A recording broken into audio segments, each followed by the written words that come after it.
ஒரு தடவை நாரதர் ஒரு தெரு வழியாக போய்கிட்டு இருந்தார். வழியில் ஒருத்தர் வேத சாஸ்திரம்லாம் படிச்சுக்கிட்டு உட்காந்துருந்தார். அவர் நாரதரை பார்த்து எங்கே போயிட்டு இருக்கிறீங்கன்னு கேட்டார். கடவுளை பார்த்துட்டு வரலாம்னு போயிட்டு இருக்கிறேன் அப்படின்னார் நாரதர்.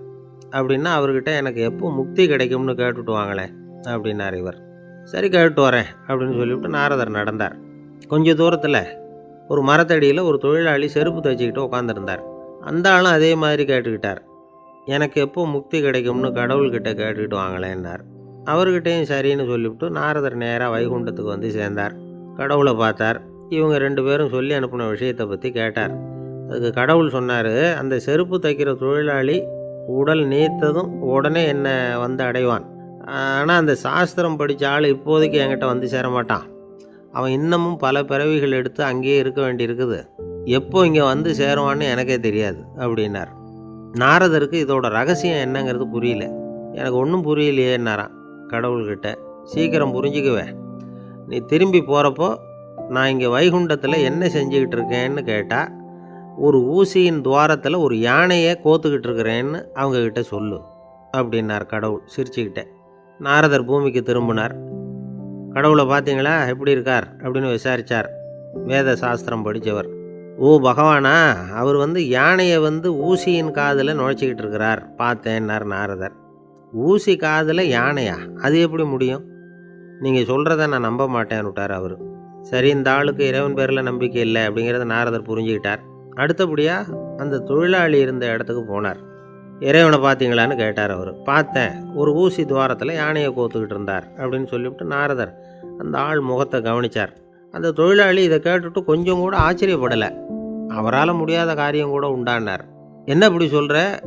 ஊசியின் துவாரத்தில் யானையை கோக்க முடியும்னு நீ நம்புறியா அப்படின்னு கேட்டார் நாரதர். நிச்சயமாக நம்புகிறேன்னார் அவர். அது எப்படி அப்படின்னு கேட்டார் இவர். இதோ பாருங்கள், நான் இந்த ஆலமரத்தடியில் தான் தினமும் உட்காந்துருக்கிறேன்.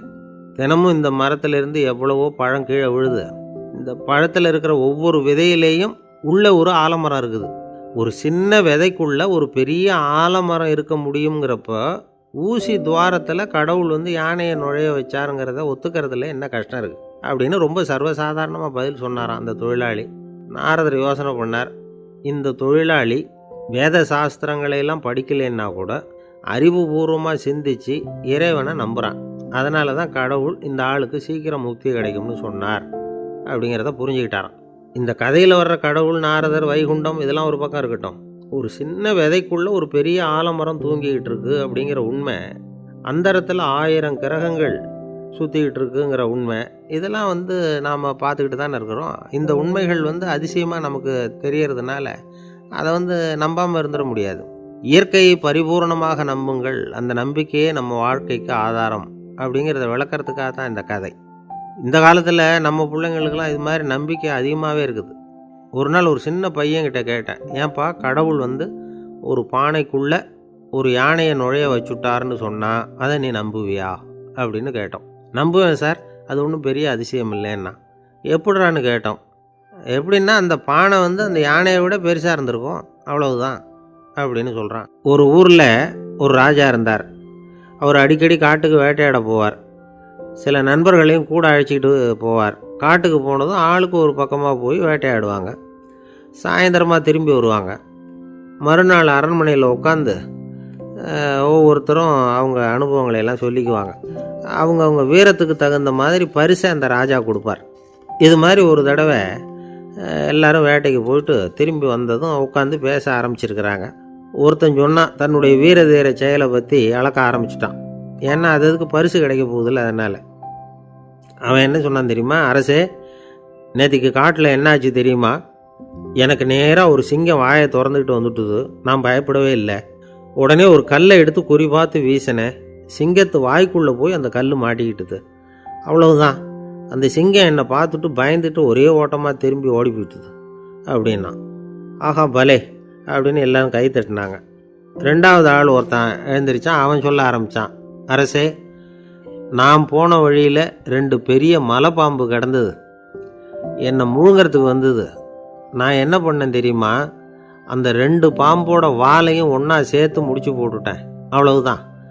அது அங்கே இழுக்க, இது இங்கே இழுக்க, முடிச்சு நல்லா இறுகி போட்டுது அப்படின்றான். ஆஹா அற்புதம்னு சொல்லி எல்லாரும் கை தட்டினாங்களாம்.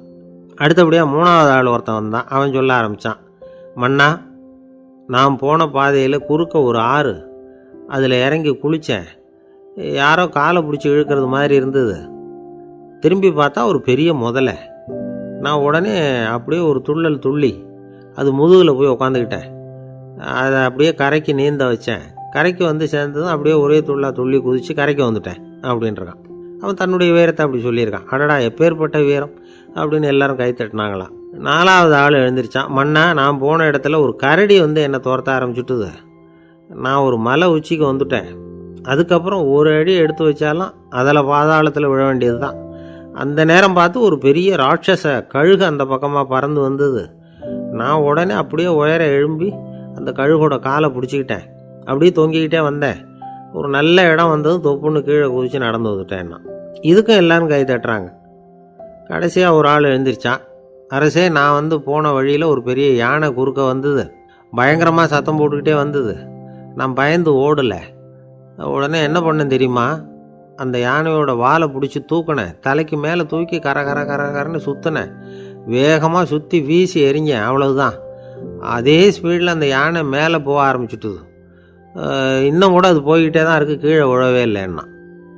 இதை கேட்டதும் ராஜாவுக்கு கோபம் வந்துட்டுது. என்ன முட்டாள்னு நினச்சிக்கிட்டு பேசுகிறியா?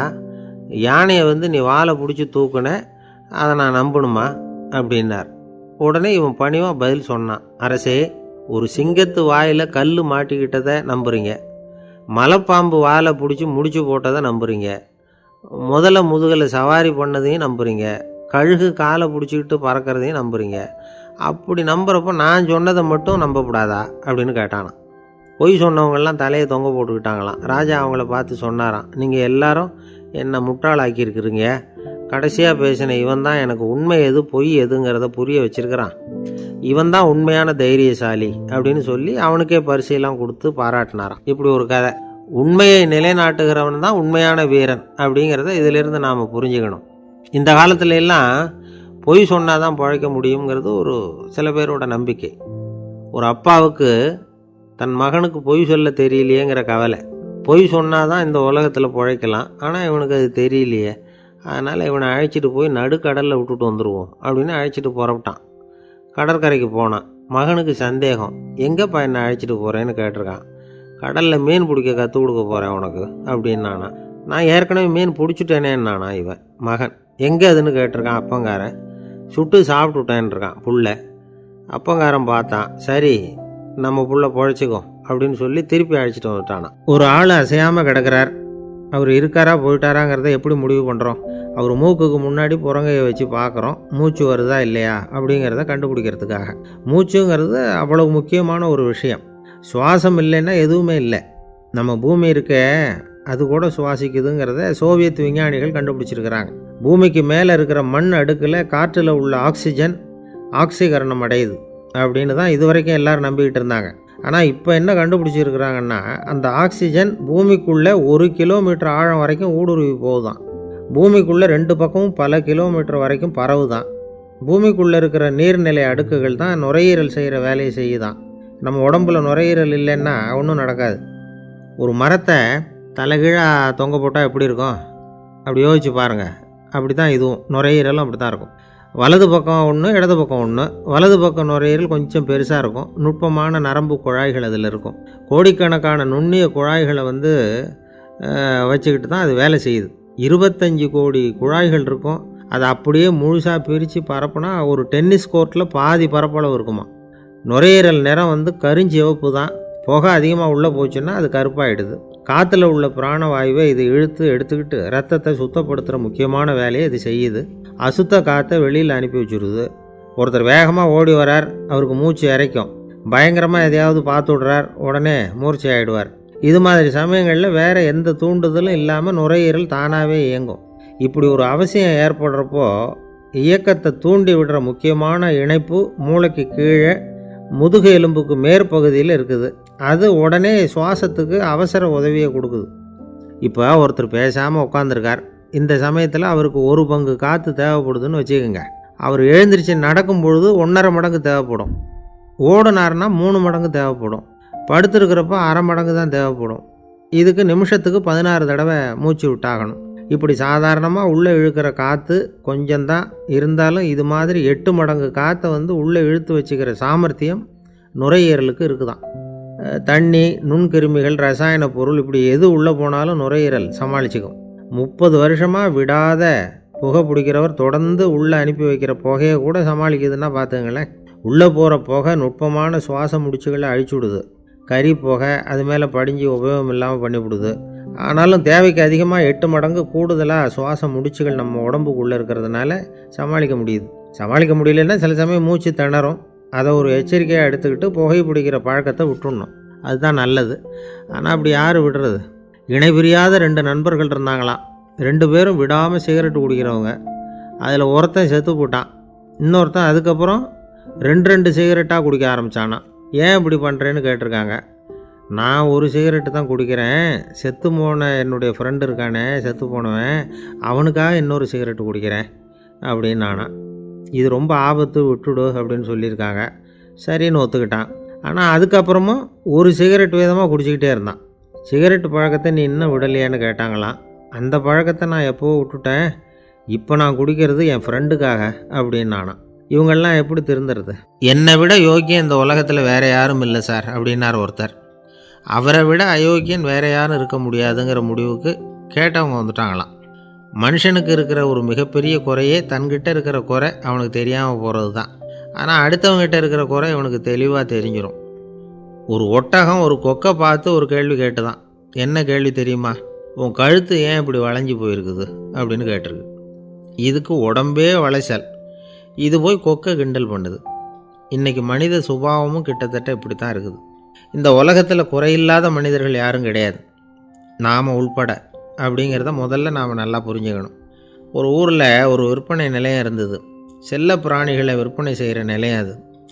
நாய், கிளி, பூனை இப்படி நிறைய வச்சு விற்பனை பண்ணிகிட்டு இருக்கிறாங்க.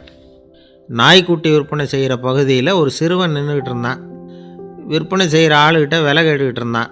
அதோ இருக்குதே அந்த நாய்க்குட்டி என்ன விலை அப்படின்னு கேட்டானா. 1000 ரூபா அப்படின்னாரான்.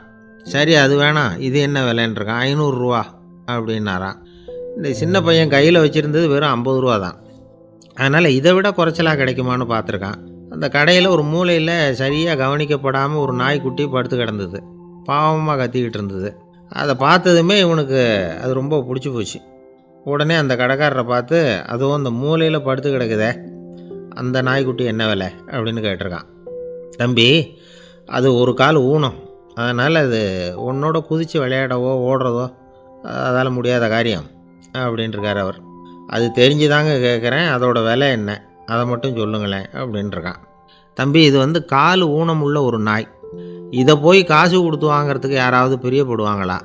இதை நான் உனக்கு இலவசமாகவே தர்றேன், எடுத்துகிட்டு போ அப்படின்னாரான். இதை கேட்டதும் அந்த சிறுவனுக்கு கோபம் வந்துட்டு தான். நீங்கள் ஒன்றும் சும்மா கொடுக்க வேணாம், இந்தாங்க 50 ரூபா, இதை வச்சுக்கிட்டு நாய்க்குட்டியை கொடுங்க அப்படின்ட்டுருக்கான். அவருக்கு ஒன்றும் புரியல, ஆச்சரியமாக இருந்தது. சரின்னு பணத்தை வாங்கிட்டு நாய்க்குட்டியை தூக்கி கொடுத்தார். அந்த சிறுவன் அந்த நாய்க்குட்டியை 2 கையாலையும் வாங்கினா, மார்போடு பிரியமாக சேர்த்து அணைச்சிக்கிட்டான். தெருவில் இறங்கி நடக்கிறான். அப்படி நடக்கும்பொழுது தான் பார்க்குறார், கடைக்காரர் ஆச்சரியமாக அவனை பார்க்குறார். அப்போ தான் அவருக்கு ஒரு விஷயம் புரியுது. அந்த சிறுவன் தெருவில் நாய்க்குட்டியை மார்போடு அணைச்சிக்கிட்டு விந்தி விந்தி நடந்து போய்கிட்டு இருக்கிறான். ஆமாம், அவனுக்கும் ஒரு கால் ஊனம். இந்த நாய்க்குட்டியை யாருமே வாங்க மாட்டாங்கன்னு நினச்சிக்கிட்டு இருந்தார். குறையுள்ள அதுக்கும் ஒரு எஜமானன் கிடச்சிட்டான். அதனால் ஊனம் ஒரு குறை இல்லை அப்படிங்கிற உண்மையை அந்த கடைக்காரர் புரிஞ்சுக்கிட்டாராம். நம்மால் ஒருத்தர் கொஞ்சம் வயசானவர், எழுந்திரிச்சு சரியாக நடக்க முடியாது, சாய்வு நாற்காலியிலேயே எப்பவும் உட்காந்துருப்பார். அவர் தனக்கு துணையாக ஒரு நாயை பக்கத்தில் வச்சுருந்தார். அதுவும் ரொம்ப வயசான ஒரு நாய், எழுந்திரிக்கவே சிரமப்படும், நடக்கவும் முடியாது. அவர் பக்கத்திலே இதுவும் சோர்ந்து போய் படுத்து கிடக்கும். அந்த பெரியவரை பார்க்க வந்த ஒருத்தர் கேட்டார், ஏங்க, ஒரு சின்ன பையனை உங்களுக்கு துணையாக வச்சுக்கப்படாதா? இந்த நாயை உங்களுக்கு பாதுகாப்பாக வச்சுருக்கிறீங்களே, உங்களுக்கு ஒரு ஆபத்துன்னா இது எப்படி உங்களுக்கு உதவ முடியும் அப்படின்னார். அப்போ அவர் சொன்னாராம், எனக்கு ஒரு ஆபத்துன்னா அந்த சமயத்தில் இந்த நாய் என்னை தனியாக விட்டுட்டு ஓடி போயிடாமல் இருக்கணும்ல, அதுக்காக தான் இதை நான் வச்சுருக்கிறேன் அப்படின்னாராம்.